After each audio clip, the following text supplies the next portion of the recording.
Welcome back.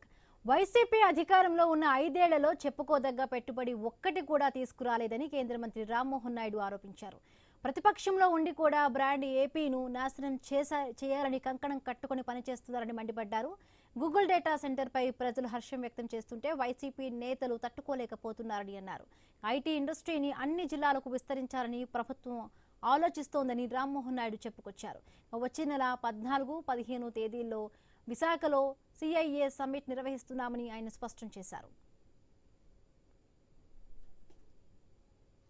అయితే మన Google విశాఖపట్నంలో పెడుతుందో అయితే రాష్ట్ర ప్రజలందరూ కూడా ఆ యొక్క ఉత్సాహంలో ఆ పండుగ వాతావరణంలో ఉంటే దాన్ని ఏం చేయాలో జీర్ణించుకోలేక ఈరోజు వైఎస్ఆర్ కాంగ్రెస్ పార్టీ వాళ్ళు దాన్ని కూడా ఈరోజు విమర్శించే పరిస్థితికి వచ్చారనంటే ఒక్కసారి ఆలోచించుకోవాలి.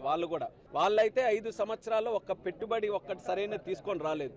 ఈరోజు మనం అంతర్జాతీయ స్థాయిలో పెట్టుబడులు తీసుకొని వస్తే సహకరించాల్సింది పోయి బ్రాండ్ ఆంధ్రప్రదేశ్ని ఈ రోజుకి కూడా ప్రతిపక్షంలో కూర్చొని బ్రాండ్ ఆంధ్రప్రదేశ్ని సర్వనాశనం చేయడానికి కంకణం కట్టుకొని పనిచేస్తున్నారు. వాళ్ళు ఎంతవరకు ఈ గూగుల్ మీద వాళ్ళు విమర్శన చేస్తే వాళ్ళ అవివేకం అజ్ఞానం అనేది ప్రజలకు ఇంకా బాగా తెలుస్తుంది. కాబట్టి వాళ్ళకి ఆ రకంగానే మాట్లాడనివ్వండి.